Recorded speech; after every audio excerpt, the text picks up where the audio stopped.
जगमग होई, रोशनी हर पासे होई। हो दीवियां दी जगमग होई, रोशनी हर पासे होई। मन उत्ते छाई खुशहाली। आई दिवाली, ओ आई दिवाली। लोकी कहंदे ओ आई दिवाली। सारे कहंदे ओ आई दिवाली। आई दिवाली, ओ आई दिवाली।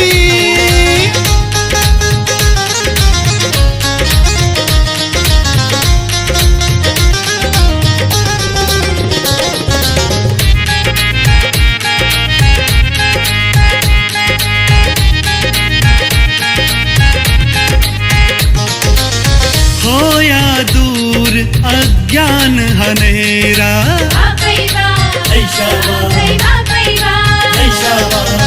आया खुशियाँ परया सवेरा।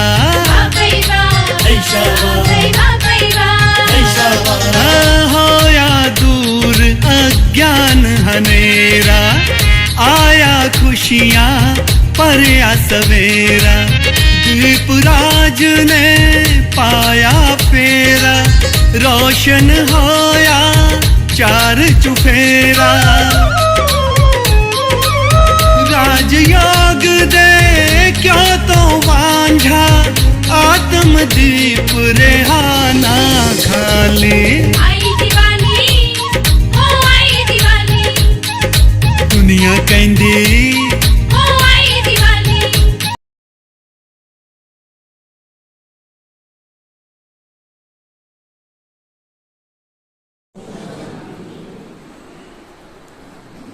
और प्यार से बोलो ओम शांति। आज बाबा के घर में हम सब क्या करने आए?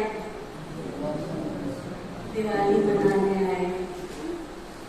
सुंदर सुंदर दीपमाला मनाने आए हैं। सच्ची सच्ची दिवाली मनाने आए हैं। तो आप सबको दीपमाला की ढेर सारी शुभकामनाएं।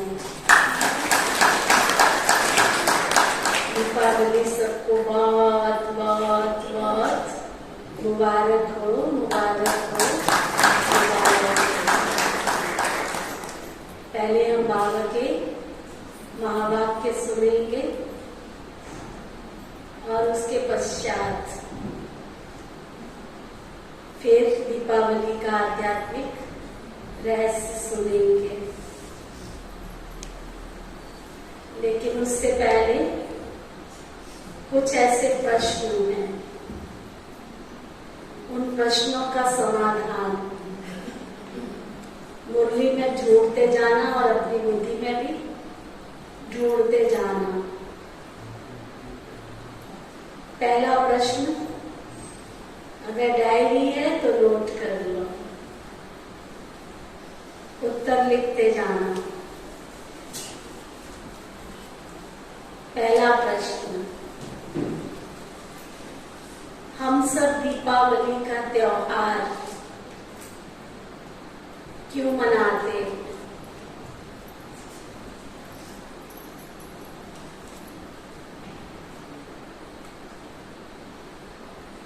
दूसरा, दीपावली के त्योहार को प्रकाश उत्सव कहा जाता है, क्यों?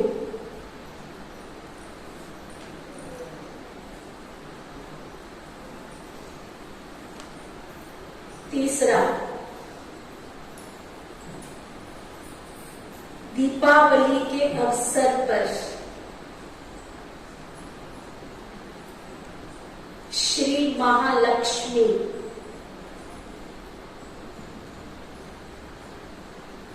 देवी मैया का आवाहन करते हैं, क्यों?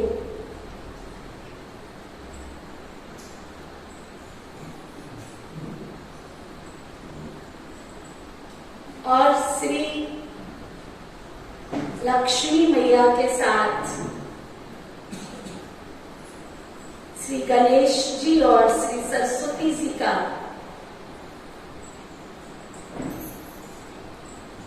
स्थान रखते हैं क्यों?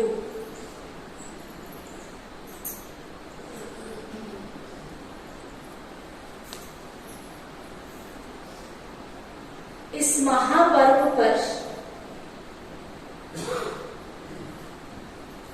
जहां एक और श्री लक्ष्मी, श्री सरस्वती, श्री गणेश जी का आवाहन करते हैं, वहीं दूसरी ओर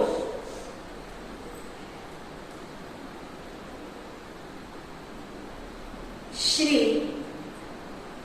राम जी के राज्याभिषेक, राज तिलक का महत्व क्यों है?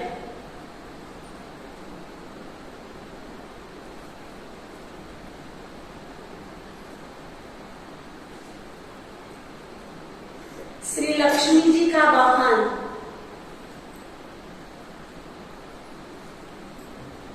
उल्लू दिखाते हैं,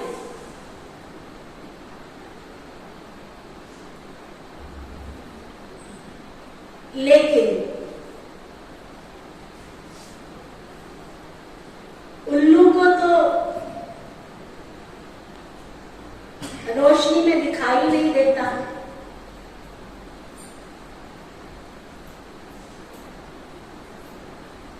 और हम सब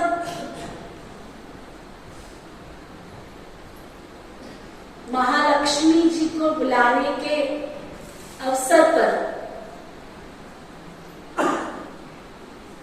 घर से अंदर बाहर पूरा उजाला ही उजाला करते, तो उस उजाले में श्री लक्ष्मी जी धन की देवी, धन कैसे लेकर आएंगी?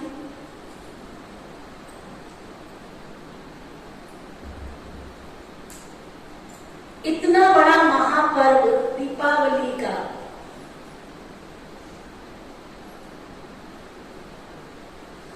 ध्रुव कीड़ा, जुआ खेलना, जो हमारे समाज की सबसे बड़ी विकृति है, बुराई है, लेकिन इसको दीपावली के अवसर पर महत्व क्यों दिया जाता है?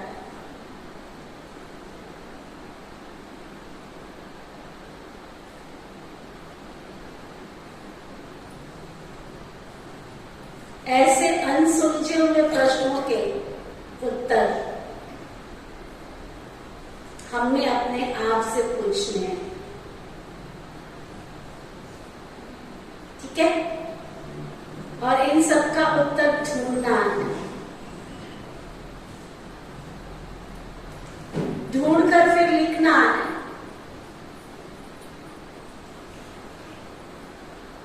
डायरी पेन लेकर अंदर लिखना है सबके उत्तर,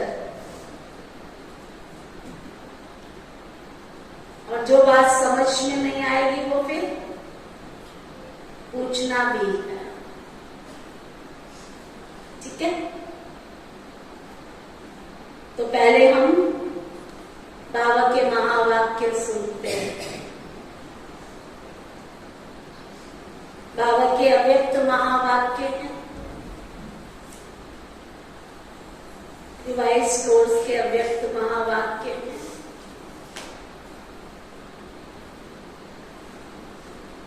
तेरह 10/92 के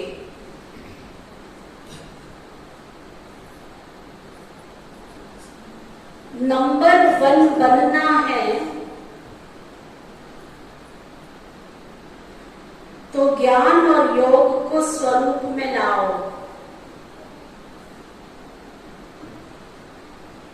नंबर 1 बनना है तो ज्ञान और योग को स्वरूप में लाओ। स्वरूप मानो प्रैक्टिकल में लाओ। यहां आ रहे हो तो आपके जीवन से दिखना चाहिए, अंदर आना चाहिए कि सचमुच आप बाबा के महावाक्य सुन रहे हो, तो आपके जीवन से स्वरूप से दिखाई देना चाहिए। दुनिया में एक कहावत कही जाती है, चेहरा मनुष्य का दर्पण है। क्या है? चेहरा मनुष्य का दर्पण है और इस दर्पण में दो आंखें हैं और आंखें सब कुछ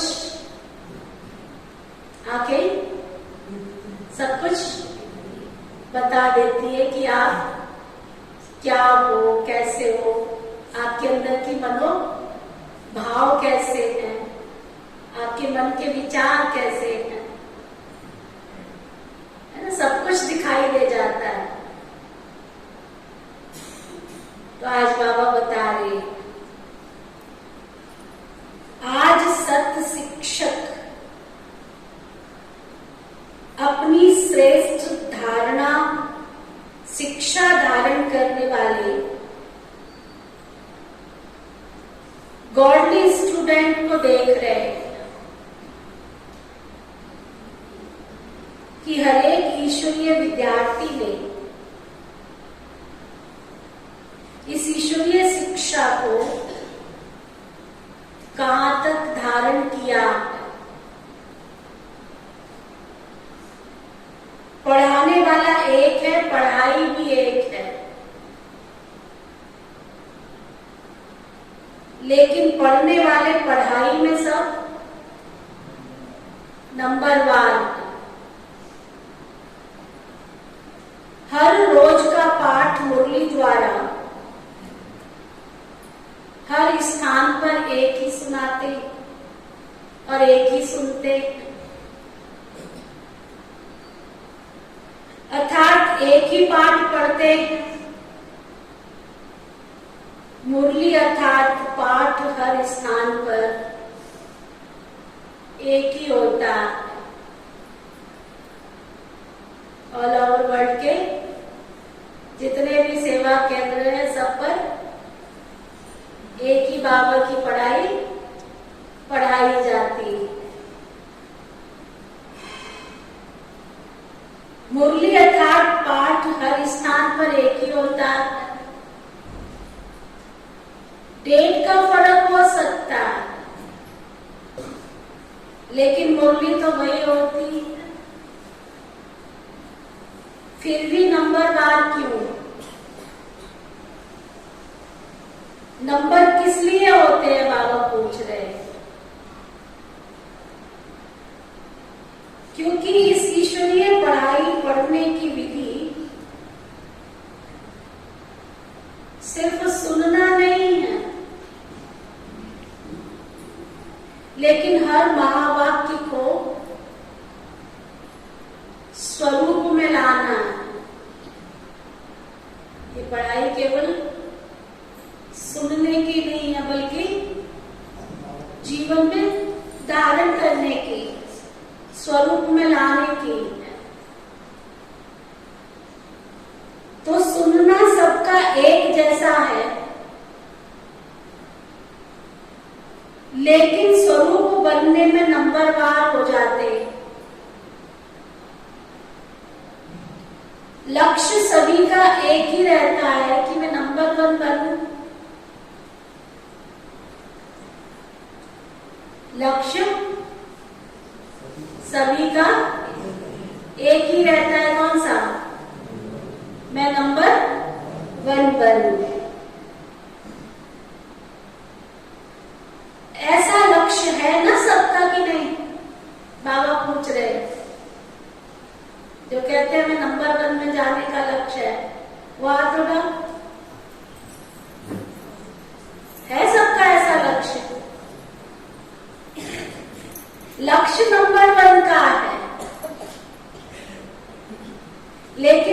रिजल्ट में सब नंबरवार हो जाते हैं, क्योंकि लक्ष्य को लक्षण में लाना है। इसमें लक्ष्य और लक्षण में फर्क पड़ जाता है। इस पढ़ाई में सब्जेक्ट भी ज्यादा नहीं, 4 सब्जेक्ट को धारण करना इसमें मुश्किल है क्या? कितने सब्जेक्ट हैं अपने इस विश्वविद्यालय के? 4। कौन कौन से? ज्ञान, योग, धारणा, सेवा। तो चारों ही सब्जेक्ट का 1-2 के साथ संबंध है। अगर एक सब्जेक्ट ज्ञान संपूर्ण विधि पूर्वक धारण कर लो, अर्थात ज्ञान के एक-एक शब्द को स्वरूप में ले आओ, तो ज्ञान है ही मुख्य 2 शब्दों का, जिसको रचयिता और रचना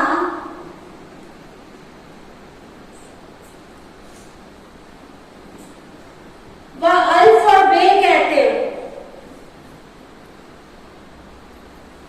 रचयिता वाक्य की समझ आ गई है ना? बाबा कहते रचयिता वाक्य की समझ आ गई है ना? अर्थात परमात्म परिचय स्पष्ट, वो संबंध समझ में आ गया है ना? रचना अर्थात पहली रचना, मैं श्रेष्ठ आत्मा हूं। हम सब बाबा की पहली रचना कौन है? श्रेष्ठ आत्मा। और दूसरा, मुझ आत्मा का इस बेहद की रचना अर्थात बेहद के ड्रामा में सारे कल्प में क्या पार्ट है? बाबा पूछ रहे क्या क्या पार्ट है? ये सारा ज्ञान तो सभी को है ना, लेकिन श्रेष्ठ आत्मा स्वरूप बल हर समय श्रेष्ठ पाठ बजाना, इसमें कभी याद रहता है, कभी भूल जाते हैं।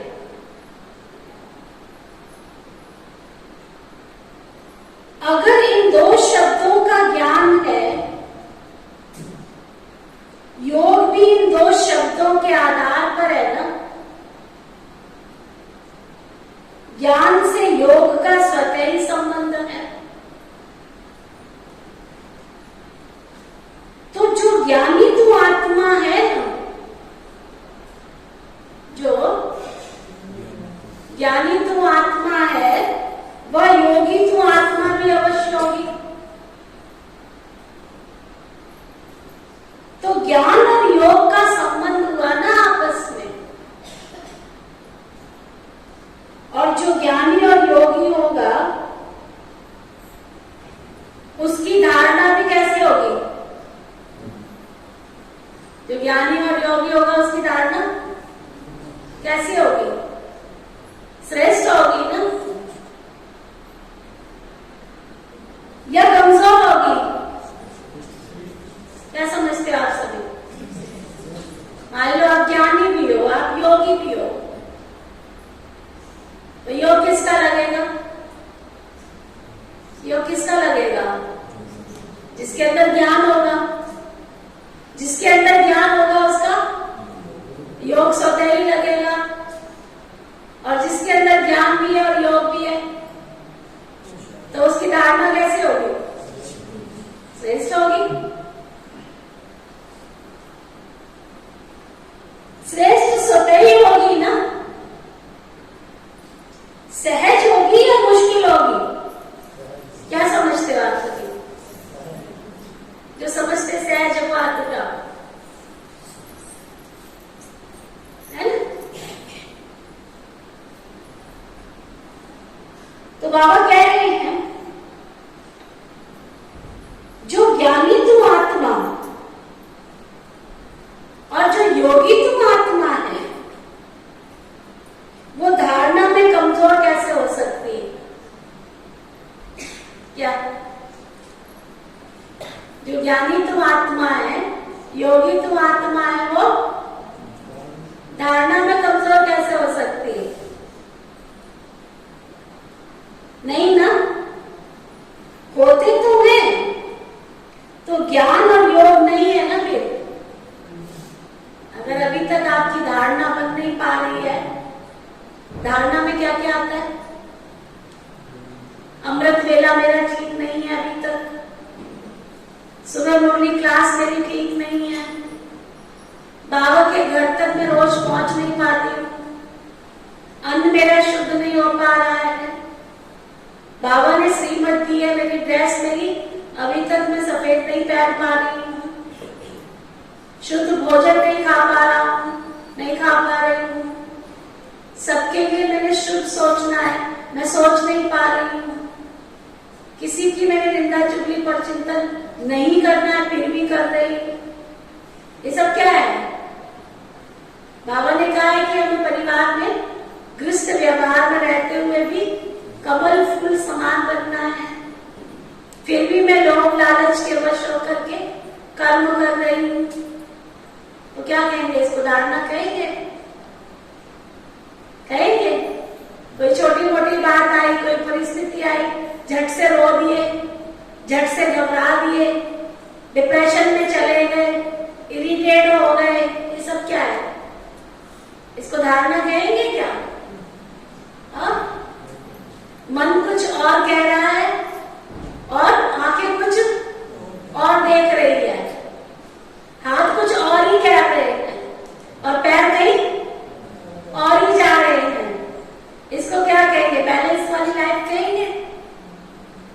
संतुलन वाली लाइफ कहेंगे? है ना। तो ये सब धारणा के अंदर आता है कि मेरा मन और बुद्धि और संस्कार तीनों का आपस में समन्वय हो, साथ साथ वर्क करे।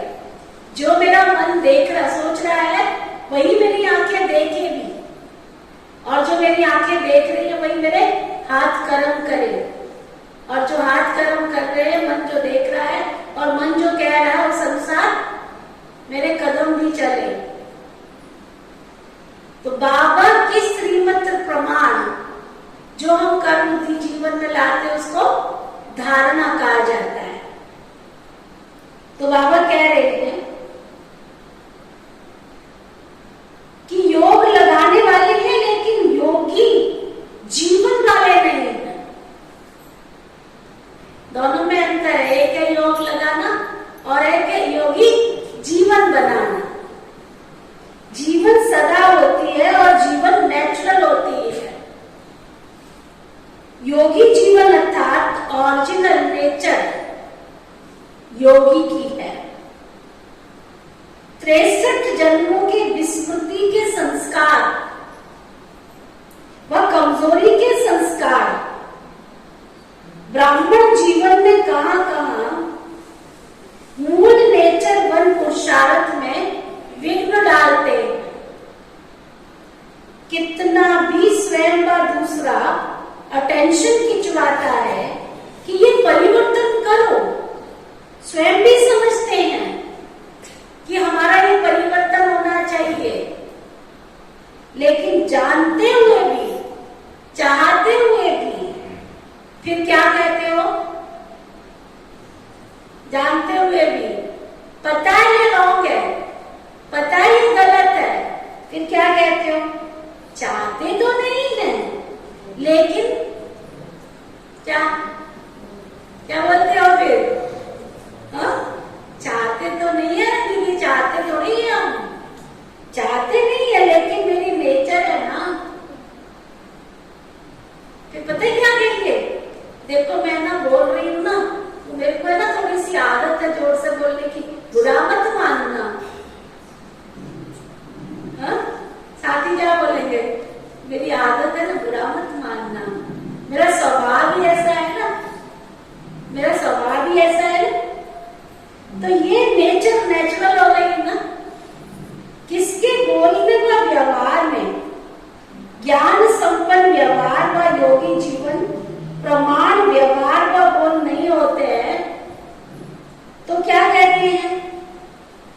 यही बोल बोलेंगे कि मेरा नेचुरल बोल ही ऐसा है, बोलने का टोन ही ऐसा है, या कहेंगे मेरी चाल चलनी ऐसी है ना? ऑफिशियल है या गंभीर है? नाम अच्छे बोलते हैं, जोश नहीं है लेकिन ऑफिशियल है, तो चाहते समझते भी नेचुरल वर्क करती रहती है ना। कईयों को बहुत ठंडा बोलने की आदत होती है, उनको भी थोड़ा आराम से बोलते हो तुम ना, थोड़ा जल्दी तो बोलो। कोई धीरे धीरे काम करते हैं, उनको थोड़ा अच्छी तरह काम तो करो ना, है ना? तो बाबा कहते ऐसे ही जो ज्ञानी जीवन व योगी जीवन में रहते हैं, तो जो ज्ञान और योग संपन्न हर कर्म नेचुरल होते हैं, अर्थात ज्ञान और योग यही उनकी नेचर बन जाती है, और नेचर बनने के कारण श्रेष्ठ कर्म युक्ति युक्त कर्म में नेचुरल होते रहते हैं। तो समझा, नेचर नेचुरल बना देती है, तो ज्ञान और योग मूल नेचर बन जाए हमारी। आज बाबा क्या पक्का करा रहे हैं? जो ज्ञान और योग है वो हमारा मूल ठोस आदत बन जाए। इसको कहा जाता है ज्ञानी योगी जीवन वाले। ज्ञानी सभी हो, योगी भी सभी हो, लेकिन अंतर क्या है ना? कोई 10 साल से आ रहे हैं, कोई 20 साल से आ रहे बाबा के घर में, कोई 25 साल से भी आ रहे हैं। कहने में क्या आएगा? हाँ, कहने में क्या आएगा? ये योगी हैं, ऐसे आएगा ना। हम ज्ञानी हैं, योगी हैं। कई तो ये भी कह देते हैं, इतने साल से आ रहे हैं दीदी, जब थोड़े मार रहे हैं हम यहाँ के, इतने साल से आ रहे हैं, हमने भी कोई बाबा को जाना है, हमने भी कोई पहचाना है, आप हमको कुछ समझते ही नहीं हो, ऐसे भी आके बोलते हैं। तो बाबा कह रहे हैं, उत्तर देखना। तो बाबा बता रहे हैं, एक है ज्ञान सुनाने वाले, यथाशक्ति जीवन में लाने वाले, सुनते भी हैं, समझते भी हैं, और फिर समय प्रति समय जीवन में लाते भी हैं। कैसे? बाबा ने कौन सी मुरली में कहा या कौन सी श्रीमत दी है कि कभी कभी अमृत वेला करना? कहा है? या बाबा ने कहा कि गुरुवार इतवार ही आना है? कौन सी मुरली में कहा है बाबा ने? कहा है बाबा ने ऐसा कुछ? नहीं ना, हमने अपने आप ही बना लिया। बाबा तो चाहते हैं ना मेरा हर बच्चा रोज मेरे से ओम शांति करे, रोज मेरे से दृष्टि लेकर जाए, हाँ? रोज मेरी बात को सुने, रोज समझे, हाँ? तो बाबा क्या कह रहे हैं? एक है ज्ञान सुनाने वाले, यथाशक्ति जीवन में लाने वाले, दूसरे हैं ज्ञान और योग को हर समय अपने जीवन की नेचर बनाने वाले। नेचुरल अमृत वेला होता है, नेचुरल बाबा के घर में सुबह मुरली क्लास में आना होता है। वो ये नहीं सोचते आज जाऊं कि कल जाऊं। कई बाबा के ऐसे पक्के स्टूडेंट हैं, जब से बाबा के बच्चे बने तब से लेके आज तक उन्होंने मुरली मिस नहीं की। हमारे एक वकील थे कानपुर के, एडवोकेट लालचंद गुप्ता जी, आप उनको फोन करके पूछ लो, वो कोई भी डेट की मुरली का प्रश्न पूछ लो, उत्तर पूछ लो, आपको फोन पे बता देंगे। सुप्रीम कोर्ट के हमारे जज थे गुप्ता जी, आप उनसे फोन करके पूछो, अभी तो वो रिटायर हो गए, उनसे फोन करके पूछो बाबा ने कौन सी मुरली में कौन सी बात कही है। इवन अव्यक्त मुरली 69 से लेकर के, पूछो उनसे फोन करके, वो बता देंगे आपको फलानी डेट की फलानी मुरली में फलानी मुरली का ये टाइटल था। ऐसे भी बाबा के बच्चे हैं जो बाबा की मुरली को इतना अटेंशन से पढ़ते हैं। तो बाबा कोई बता रहे हैं। दूसरे हैं ज्ञान और योग को हर समय अपने जीवन की नेचर बनाने वाले। नेचुरल लाइफ है। विद्यार्थी से भी हो, बाबा के घर में आए हो, स्टूडेंट बने हो, लेकिन ये अंतर होने के कारण नंबरवार बन जाते हैं। जिसकी नेचर ही ज्ञानी योगी की होगी, उसकी धारणा भी नेचुरल होगी। नेचुरल स्वभाव संस्कार ही धारणा स्वरूप होंगे। बार बार पुरुषार्थ नहीं करना पड़ेगा कि ये गुण धारण करूं, उस गुण को धारण करूं, नहीं। लेकिन पहले फाउंडेशन के समय ही ज्ञान, योग और धारणा को अपनी जीवन बना दी है बस। इसलिए ये तीनों सब्जेक्ट ऐसी आत्मा की स्वतः और स्वाभाविक अनुभूतियां बन जाती हैं। इसलिए ऐसी आत्माओं को सहज योगी, सहज ज्ञानी, सहज धारणा मूर्त कहा जाता है। तीनों सब्जेक्ट का आपस में कनेक्शन है एक दूसरे के साथ। जिसके पास इतनी अनुभूतियों का खजाना संपन्न होगा, ऐसी संपन्न मूर्तियां स्वतः ही मास्टर दाता बन जाती हैं। दाता अर्थात क्या? दाता अर्थात सेवादारी। दाता देने बिगर रह नहीं सकता। दातापन के संस्कार से स्वतः ही सेवा का सब्जेक्ट प्रैक्टिकल में हो जाता है। तो चारों का ही संबंध हुआ ना। कोई कहे मेरे में ज्ञान तो अच्छा है लेकिन धारणा की कमी है, तो उसको ज्ञानी कहा जाएगा। बाबा पूछ रहे हैं, क्या पूछा बाबा ने? क्या पूछा बाबा ने? अभी पूछा ना बाबा ने। कोई कहे कि मैं ज्ञानी हूं लेकिन धारणा में कच्चा हूं, तो क्या उसको ज्ञानी? बोलो ना जोर से, क्या उसको ज्ञानी कहा जाएगा? ज्ञान तो दूसरों को भी देते हैं ना, है तो सब देते हैं ना। एक है समझना, और दूसरा है स्वरूप में लाना। समझने में तो सभी होशियार हो, समझाने में भी सभी होशियार हो, लेकिन नंबर 1 बनना है तो ज्ञान और योग को स्वरूप में लाओ। सुना? बाबा कहते नंबर 1 बनना है तो ज्ञान और योग को स्वरूप में लाओ, अपने जीवन में लाओ, उसको प्रैक्टिकल धारणाओं में लेकर के आओ। कल हमारी किसी से बात हुई तो हमने कहा आपको मैसेज तो मिलते हैं ना व्हाट्सएप पे? कहते हैं मिलते तो है।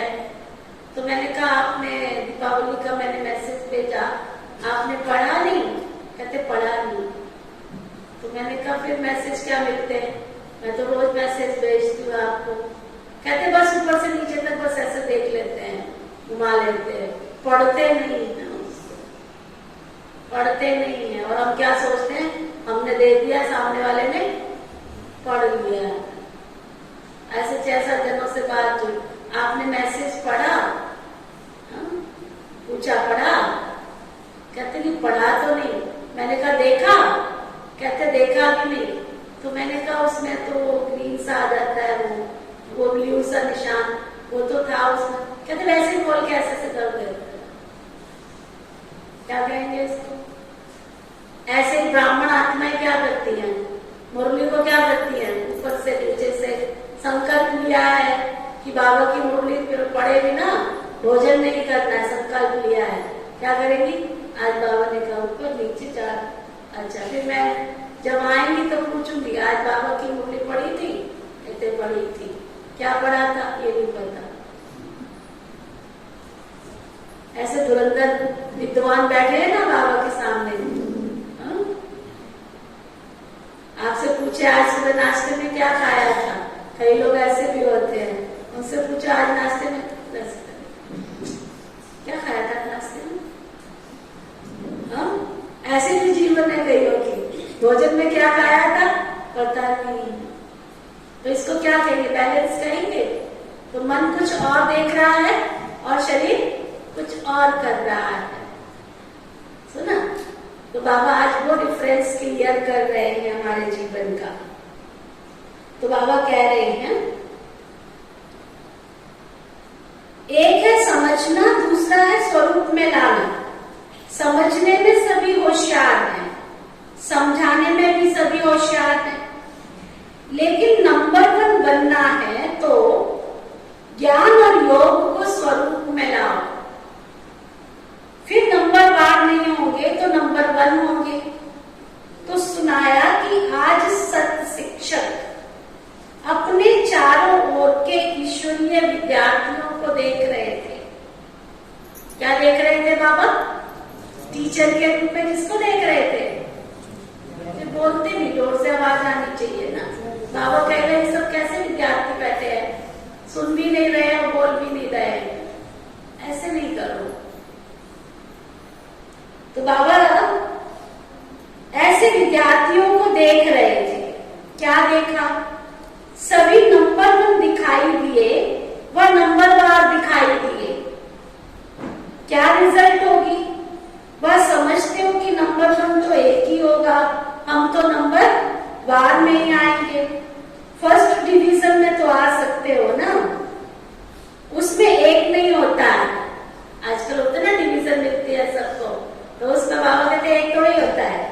चेक करो, अगर बार बार किसी भी बात में स्थिति नीचे ऊपर होती है, बाबा के घर में हम आ रहे हैं और कभी कभी हमको फीलिंग आ रही है, कभी कुछ हो रहा है, कभी नीचे ऊपर अवस्था हो रही है, तो बाबा कहते हैं चेक करो। अगर बार बार अवस्था नीचे ऊपर होती है, पुरुषार्थ में मेहनत करनी पड़ती है, इससे सिद्ध होता है कि ज्ञान की मूल सब्जेक्ट के 2 शब्द रचना और रचना की पढ़ाई को अब तक भी स्वरूप में नहीं लाया है। ब्राह्मण जीवन का नेचुरल स्वभाव संस्कार ही योगी जीवन, ज्ञानी जीवन है। जीवन अर्थात निरंतर, सदा 8 घंटा जीवन। बाबा कह रहे जीवन अर्थात निरंतर, सदा 8 घंटा जीवन है, फिर 4 घंटा नहीं, ऐसे तो नहीं होता है ना। आज 10 घंटे के योगी बने, आज 12 घंटे के योगी बने, आज 2 घंटे के योगी बने। वो लोग योग लगाने वाले योगी हैं, योगी जीवन वाले जीवन योगी नहीं है।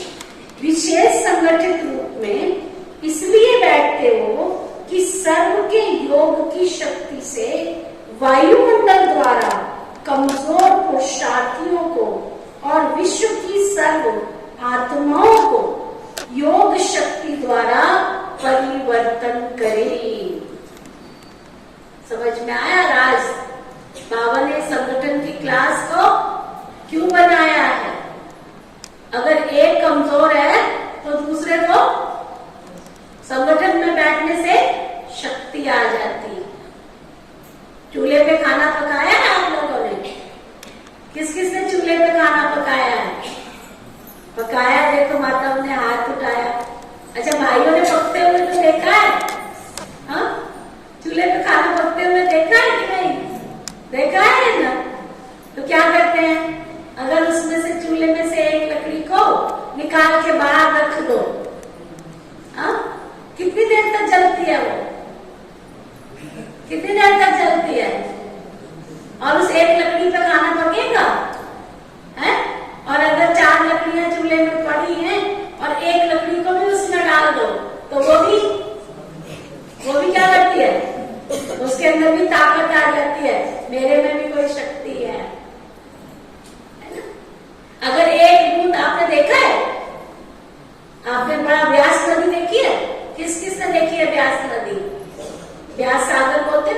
व्यास सागर, जितनी भी नदियां हैं, कोई तो नदी देखी होगी ना आपने, कि मार्कंडे की नदी भी नहीं देखी है, देखी है ना। ये नदियां कहाँ से निकलती है मालूम है आपको? कहाँ से निकलती हैं? आप देखो, जो उनका उद्गम स्थल है ना, जहां से ये निकलती है, वहां एक बूंद पानी होता है, एक बूंद। मैं रोहतांग गई थी, वहां मैं देख करके आई व्यास दरिया का जन्म स्थली क्या है।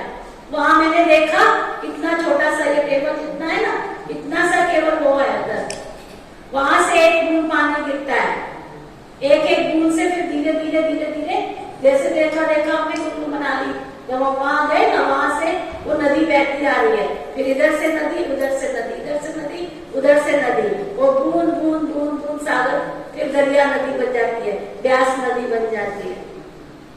और जब वो बूंद अगर अलग पड़ी हुई हो तो उस बूंद का कोई मोल है?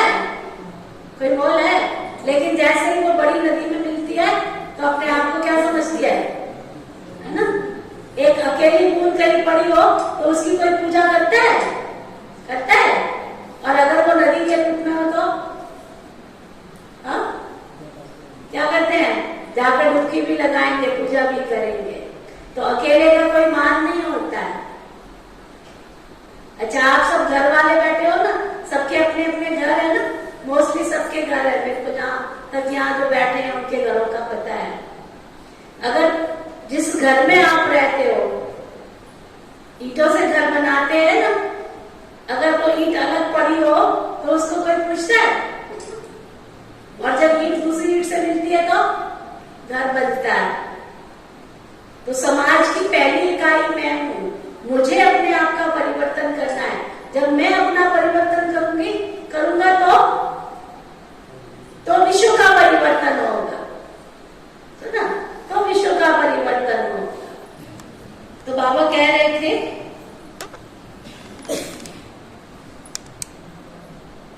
तो फर्स्ट डिवीजन में तो सब आ सकते हैं ना, उसमें एक नहीं होता तो चेक करो। अगर बार बार किसी बात में स्थिति नीचे ऊपर होती है, अर्थात बार बार पुरुषार्थ में मेहनत करनी पड़ती है, इससे सिद्ध है कि ज्ञान की मूल सब्जेक्ट के दो शब्द रचता और रचना की पढ़ाई को स्वरूप में नहीं लाया। तो बाबा कह रहे थे विशेष संगठित रूप में इसलिए बैठते हो कि सर्व के योग की शक्ति से वायुमंडल द्वारा कमजोर पुरुषार्थियों को और विश्व की सर्व आत्माओं को योग शक्ति द्वारा परिवर्तन कर सकें, इसलिए वह भी आवश्यक है। लेकिन इसलिए योग में नहीं बैठते हो कि अपना टूटा ही योग लगाते रहो। संगठित शक्ति ये भी सेवा का एक निमित्त साधन है। संगठन में बाबा की रोटी क्लास करते हो, संगठन में योग करते हो, तो बाबा कहते हैं ये भी हमारा क्या है? ये भी सेवा का साधन है। योग भट्टी इसलिए नहीं रखते कि मेरा कनेक्शन फिर से जुट जाए। अगर कमजोर हो तो इसलिए बैठते हो, और योगी तुम आत्मा हो तो मास्टर सर्वशक्तिवान बन, मास्टर विश्व कल्याणकारी बन, सर्व को सहयोग देने की सेवा करते हो।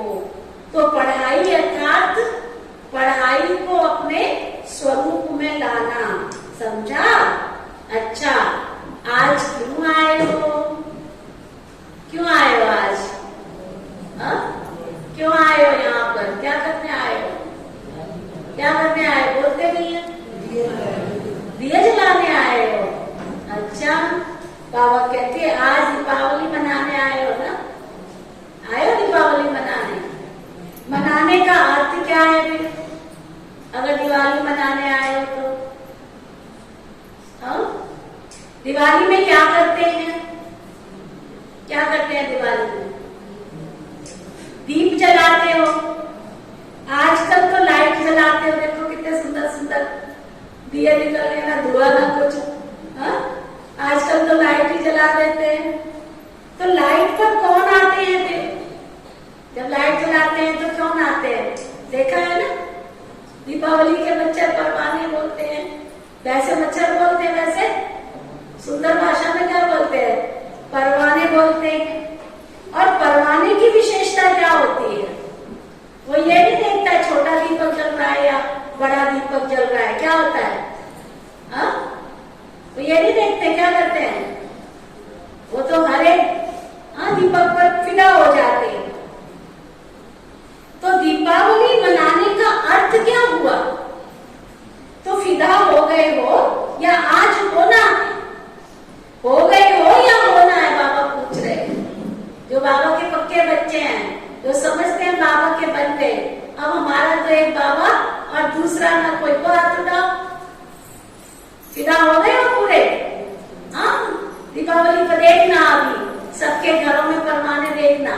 3 तरह के परवाने होते हैं। एक आते ही स्वाहा हो जाते हैं, एक चक्कर काटते चले जाते हैं, और दूसरे चक्कर गोल गोल घूमते फिर चले जाते हैं।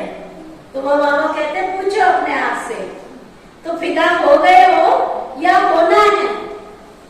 बाबा पूछ रहे आज भी होना है किसी ने फिदा? आज भी बाबा का बच्चा बनना है? हो गए हो या होना है? फिर से बाबा पूछ रहे हैं, हो गए हो? जो समझते हैं हो गए वो हाथ उठाओ। कितने ही सारे बच्चे बाबा के बन गए। तो दीपावली मना ली, फिर क्यों मनाते हो? जब बाबा के ऊपर फिदा हो गए तो आज क्या करने आए हो? फिर क्यों मनाते हो? हो गए ना या होना है? तो दीपावली मना लिया या बीच बीच में चक्कर लगाने जाते हो? फिदा हो गए हो, लेकिन थोड़े पंख अभी हैं, उससे थोड़ा थोड़ा दुनिया का चक्कर काटते रहते हो। कभी आ जाते हो और कभी चले जाते हो। हा? तो चक्कर लगाने वाले तो नहीं हो ना? बाबा पूछ रहा है ना, चक्कर लगाने वाले तो नहीं हो ना? चक्कर लगाना अर्थात किसी ना किसी माया के रूप से टक्कर खाना। माया से टक्कर खाते हो या माया को हार पिलाते हो? कभी कभी विजय प्राप्त करते हो या कभी टक्कर खाते हो? दीपमाला ये अपना ही यादगार बनाते हो, या आपका यादगार है ना, कि मुख्य आत्माओं का यादगार है? आप देखने वाले हो क्या? आप सबका यादगार है। इसलिए आजकल बहुत अंदाज में दीपक की बजाय छोटे छोटे बल्ब जला देते हैं। दीपक जलाएंगे तो संख्या फिर भी उससे कम हो जाएगी, लेकिन आपकी संख्या तो बहुत है ना। पहले लोग घरों में दीपक जलाते थे, मिट्टी के दीपक जलाते थे। कितने जलाएंगे? 10 जलाएंगे, 20 जलाएंगे। और आजकल तो रंगा लगा देते हैं, तो कितने हजारों की संख्या में बल्ब जल जाते हैं। तो बाबा कहते हैं यहाँ भी 1-2 नहीं, बाबा के भी हजारों बच्चे बन गए ब्रह्मा कुमारी ऑर्गेनाइजेशन में। बहुत सारे बाबा की बच्चे हैं जिनकी आत्म ज्योत जग गई है। तो जब दीपक देखते हो तो समझते हो ये हमारा यादगार है। स्मृति में आता है ना, यही संगम युग की विशेषता है। जो चैतन्य दीपक अपना जड़ यादगार दीपक देखते हैं, चैतन्य में स्वयं हो और जड़ यादगार देख रहे हो। ऐसे तो जिस दिन दीपावली मनाओ उस दिन ही वास्तविक तिथि है। ये तो दुनिया वालों ने तिथि फिक्स कर दी है, लेकिन आपकी तिथि तो अपनी है। कौन सी? आपकी तिथि तो अपनी है। कौन सी? जिस दिन मुझे आत्म ज्ञान प्राप्त हो गया, जिस दिन महादीपक महाज्योति से मेरा कनेक्शन हो गया, उसी दिन मेरी क्या सच्ची दीपावली हो गई। तो बाबा कहते हैं ब्राह्मणों से ही निकालते हैं ना दीपावली, तिथि भी तो उनसे ही फिक्स करते हैं ना। इसलिए जिस दिन आप ब्राह्मण मनाओ वही सच्ची तिथि है। इसलिए कोई भी तिथि फिक्स करते हैं तो किससे जाके पूछते हैं? ब्राह्मणों से ही निकालते हैं ना। तो आज बाप दादा सभी देश विदेश के सदा जगे हुए दीपकों को दीपमाला की मुबारक दे रहे हैं।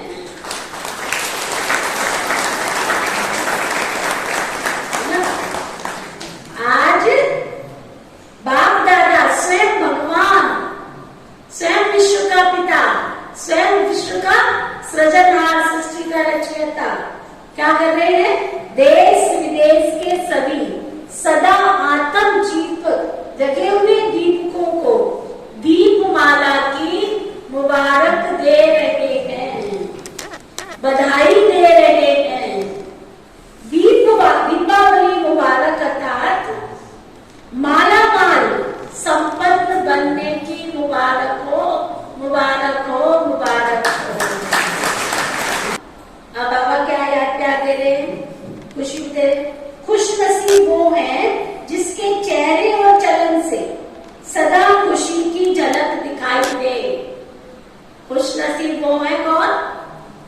खुश नसीब वो है कौन? जिसके चेहरे और चलन से खुशी दिखाई दे। सभी अपने को सदा खुश नसीब आत्माएं समझते हो। खुशनसीब आत्माओं की निशानी क्या होगी? उनके चेहरे और चलन से सदा खुशी की झलक दिखाई देगी, है ना?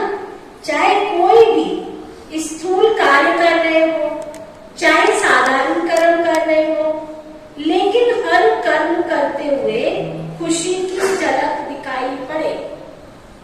क्या? बड़ा ध्यान से सुनने की बात है। चाहे आप अच्छा काम कर रहे हो, साधारण काम कर रहे हो, चाहे घर का कोई भी कार्य कर रहे हो, लेकिन चेहरे से कौन सी वाली झलक दिखाई दे? जब आपकी कोई तारीफ करता है ना, तो चेहरा कैसा होता है? हाँ, चेहरा कैसा होता है? रूहानी गुलाब की तरह खिला हुआ। तो चाहे साधारण कर्म करते हो, तब भी चेहरा कैसा हो? रूहानी गुलाब की तरह खिला हुआ। तो बाबा कहते हैं, इसको कहते हैं निरंतर खुशी में मन नाचता रहे। ऐसे सदा रहते हो क्या? या कभी कभी बहुत खुश रहते हो, कभी कभी कम रहते हो? खुशी का खजाना अपना खजाना हो गया है। जो कहते मेरी खुशियों पर मेरा अधिकार हो गया है, वो हाथ उठाओ। वाह, ये तो बहुत सारे हैं। बाबा कहते खुशियों पे अधिकार जमा के रखो। हमारी खुशियों का खजाना माया चोरी ना करके ले जाए। खुशी का खजाना अपना खजाना हो गया, तो अपना खजाना सदा साथ रहेगा ना, या कभी कभी रहेगा? बाबा पूछ रहे हैं। बाबा के खजाने को अपना खजाना बनाया है। जो बाबा ने इतना खजाना दिया, रोज बाबा खजाना देते हैं। रोज कितना खजाना देते हैं? कितने खजाने दिए बाबा ने? ज्ञान का खजाना, खुशी का खजाना, गुणों का खजाना, शक्तियों का खजाना, श्वास का खजाना। कितने खजाने दिए बाबा ने? प्यारे शिव बाबा ने हमको कितने खजाने दिए? ज्ञान का खजाना, प्यार का खजाना, खुशी का खजाना, आनंद का खजाना, शक्तियों का खजाना, गुणों का खजाना। कितने सारे खजाने दिए बाबा ने। तो खजाना सदा साथ रहेगा ना, या कभी कभी रहेगा? बाप के खजाने को अपना खजाना बनाया या भूल जाता है? अपना खजाना याद है? अपनी स्थूल चीज तो याद रहती है ना। वह खजाना आंखों से दिखाई देता है, वह खजाना आंखों से दिखाई देता है, लेकिन ये खजाना आंखों से दिखाई नहीं देता है ना। लाल हरे नीले पीले नोट दिखाई नहीं देते हैं ना, दिल से अनुभव करते हैं। तो अपने अनुभव वाली बात कभी भूलती है क्या? तो सदा ये स्मृति में रखो कि हम खुशी के खजाने के मालिक हैं। क्या याद रखो? चेहरे पर मुस्कुराहट दिखा तो दो। कैमरा खींचो जरा, फोटो खींचो इनकी। हाँ, जरा मुस्कुराते हुए। आज के समाज में सबसे ज्यादा महंगी चीज कौन सी है? हाँ, खुशी सबसे बड़ी। मुस्कुराता हुआ चेहरा। रोते क्यों होगी? रोते क्यों होगी? शक्ल ही ऐसी है। लेकिन आज यहाँ दीपावली मनाने आए हो, तो लोग आपसे पूछे कि क्या बात है, आपके चेहरे पर इतनी चमक कैसी है? तो कहना शिव बाबा ने खुशी का खजाना दे दिया। साइन बोर्ड है ना हमारा चेहरा, तो चेहरा सदा कैसा हो? खुश, मुस्कुराता हुआ। गुलाब का फूल, पूरे गुलाब। कोई भी आपको देखे तो कैसा चेहरा दिखाई दे? खिला हुआ गुलाब। तो सदा स्मृति में रखो कि हम खुशी के खजाने के मालिक हैं। जितना खजाना याद रहेगा, उतना नशा रहेगा। तो ये रूहानी नशा औरों को भी अनुभव कराएगा कि इनके पास कुछ है। इस भरी दुनिया में, इस गम की दुनिया में, अशांति की दुनिया में, दुख की दुनिया में, ये तो बड़े हंसते हैं, ये तो बड़े खुश रहते हैं। इनके चेहरे पर तो नूर दिखाई देता है ना। तो माताओं को सारा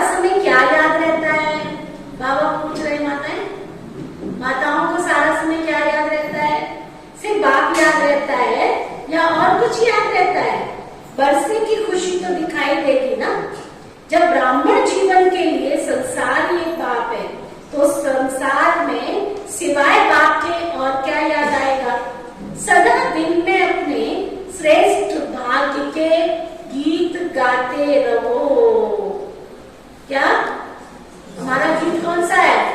पाना था सो आज्ञा। जोर से बोलो, पाना था सो आज्ञा। बाकी क्या? भाग्य के गीत गाते रहो। श्रेष्ठ भाग्य सारे कल्प में किसी को प्राप्त नहीं होता है, सारे कल्प में अभी हमको प्राप्त है। तो अभी की खुशी, अभी का नशा सबसे श्रेष्ठ है। तो माताओं को और कोई संबंधी तो याद नहीं आते। कोई संबंध नीचे ऊपर हो जाता है तो ये मोह हो जाता है, और मोह क्या करता है?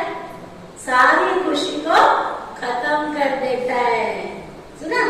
जो कहते हैं कुछ भी हो जाए मेरे को मोह नहीं आएगा। 18वें अध्याय श्री कृष्ण अर्जुन को समझा रहे हैं, ये अर्जुन नष्टो हुआ स्मृति लब्धा, नष्टो हुआ स्मृति लब्धा। अर्जुन खड़े हैं, अभिमन्यु का शव पड़ा है ना?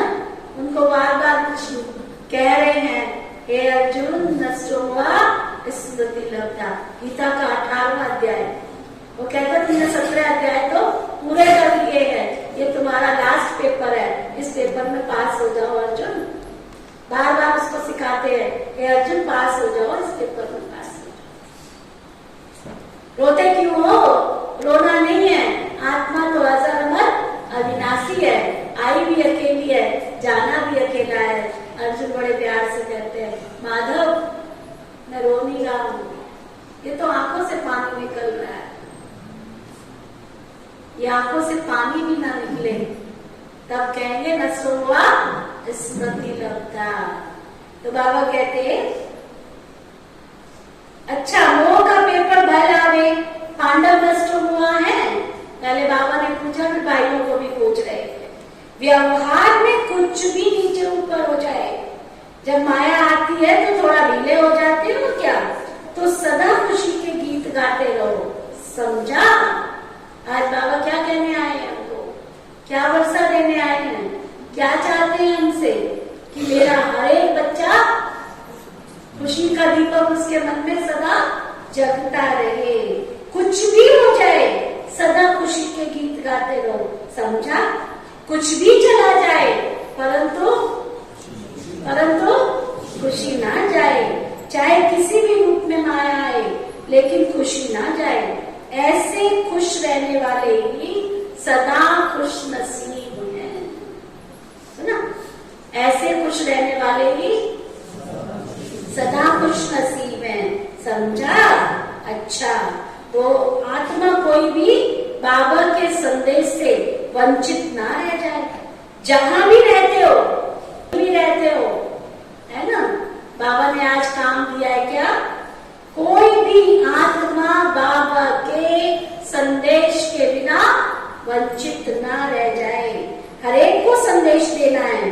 जहां भी रहते हो सर्व आत्माओं को संदेश मिलना चाहिए।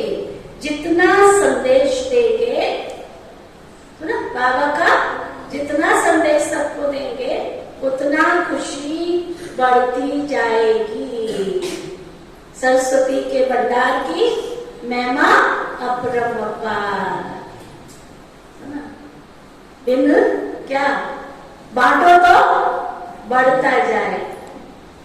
इसलिए मैंने एक प्रश्न दिए थे आपको, बहुत सारे प्रश्न दिए थे, और मैं समझती हूँ सबकी बुद्धि ने प्रश्नों के उत्तर निकाले होंगे। लास्ट जाते जाते बाबा ने एक प्रश्न का उत्तर दिया। श्री सरस्वती मैया के साथ, श्री लक्ष्मी जी के साथ श्री सरस्वती मैया का गायन क्यों है? एक तरफ स्थूल धन और एक तरफ सूक्ष्म धन। स्थूल धन आता है और चला जाता है, और सरस्वती माँ जो धन देती है वो बढ़ता जाता है, बढ़ता जाता है। इसलिए कहते हैं सरस्वती के भंडार की महिमा अपरंपार। दिन देते बढ़ता ही जाता है, बांटो तो बढ़ता ही जाता है। सुना? इसलिए श्री महालक्ष्मी से के साथ श्री सरस्वती जी का गायन है ना, दोनों को साथ रखने का गायन। अच्छा अच्छा, फिर बाबा आज होमवर्क दे रहे हैं सबको, अपना होमवर्क नोट करो सभी। सदा जागती ज्योत बन, सदा जागती ज्योत बन, टिमटिमाने वाले दीपक नहीं, सदा जागती ज्योत, सदा स्वयं प्रकाश स्वरूप बन,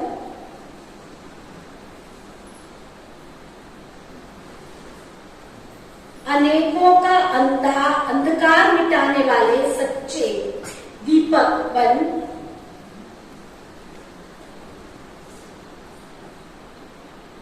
ना, बुराइयों से दूर करने वाले दीपक बन, सदा चारों ही सब्जेक्ट को साथ साथ जीवन में लाने वाले बन,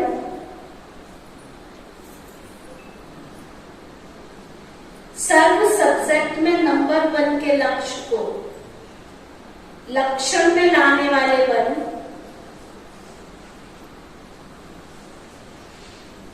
ज्ञानी तू आत्मा, योगी तू आत्मा, दिव्य गुण स्वरूप आत्मा, निरंतर सेवाधारी,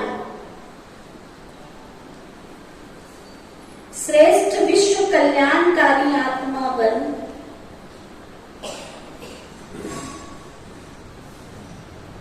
सबका कल्याण करने वाला बनना है। अच्छा, मीठे मीठे सिकिलदे बच्चों प्रति माता पिता बाप दादा का याद प्यार और गुड मॉर्निंग। रूहानी बाप की रूहानी बच्चों को नमस्ते। हम सब रूहानी बच्चों की बाप दादा को दिल व जान सिख व प्रेम से नमस्ते नमस्ते नमस्ते जी। वरदान सतगुरु प्यारे बाबा का वरदान। आज बाबा से दीपराज बाबा से सब दीपरानियां बनकर पूरा वरदान ले लो। अच्छा, वरदान उमंग उत्साह के आधार पर सदा उड़ती कला का अनुभव करने वाले हिम्मतवान भव। उमंग उत्साह के आधार पर सदा उड़ती कला का अनुभव करने वाले हिम्मतवान भव।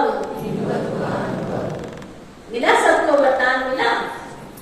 कुछ भी हो जाए, है ना, गीता में कृष्ण अर्जुन को बार बार समझाते हैं, निंदा स्तुति जय पराजय लाभ हानि सब में एक समान रहना है। उसको कहते हैं उमंग उत्साह में रहने वाले। तो उमंग उत्साह के आधार पर सदा उड़ती कला का अनुभव करने वाले हिम्मतवान भव।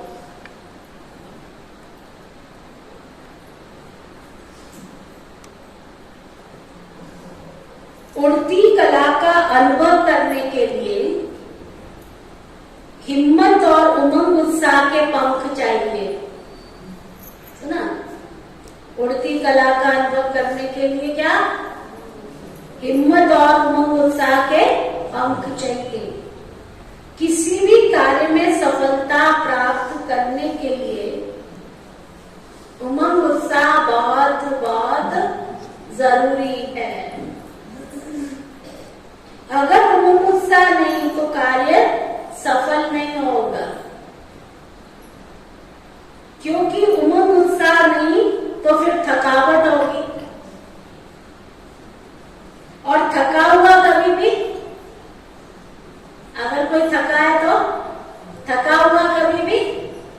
अपने कार्य में सफल नहीं होगा। इसलिए हिम्मतवान बन, उमंग और उत्साह के आधार पर उड़ते रहो तो मंजिल पर पहुंच जाएंगे, है ना। उमंग उत्साह में उड़ते रहो तो मंजिल पर पहुंच जाएंगे। स्लोगन, दुआएं दो और दुआएं लो। आज का स्लोगन, दुआ देनी है और दुआ लेनी है। दुआएं दो और दुआएं लो, यही श्रेष्ठ पुरुषार्थ है। यही श्रेष्ठ पुरुषार्थ है। तो आज का रूहानी इंजेक्शन, मैं सर्व को दुआ देने वाली श्रेष्ठ आत्मा हूं। मैं सबको दुआ देने वाली सर्वश्रेष्ठ आत्मा हूं। ओके, ओम शांति शांति शांति।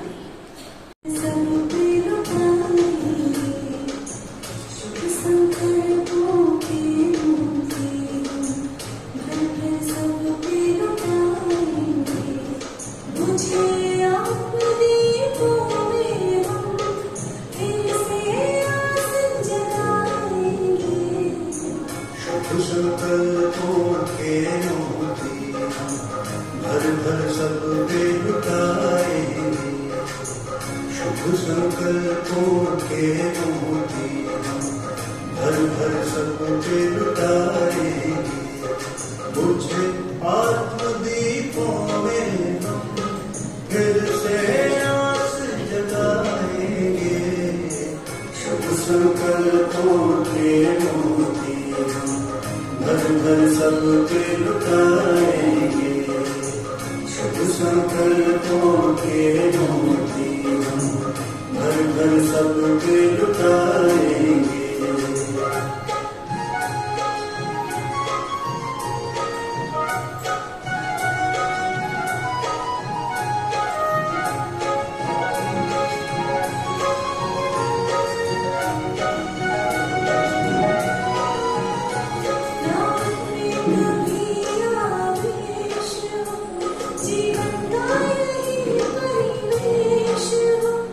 वो सबके लिए शुभ भावना, जन जन को यही संदेश हो।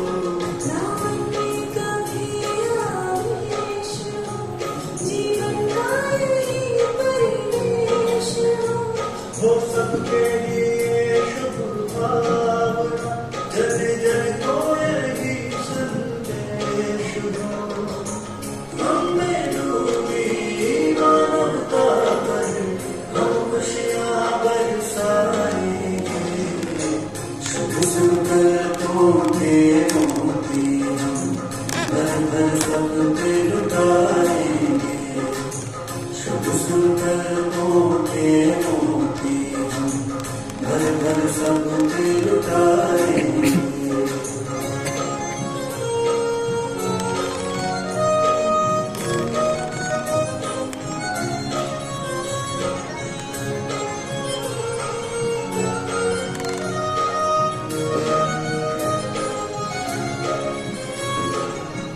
है प्रभु ही जिसका सहारा, वो जीवन में कभी न हारा।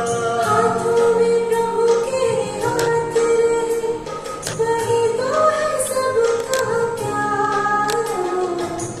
है प्रभु ही जिसका सहारा, वो जीवन में कभी न हारा। हाथों में प्रभु के हाथ रहे, वही तो है सबका प्यारा। महाज्योति की किरणों से हम जग के पाप मिटाएंगे। शुभ संकल्पों के मोती हम भर भर सब पे लुटाएंगे। शुभ संकल्पों के मोती हम भर भर सब पे लुटाएंगे।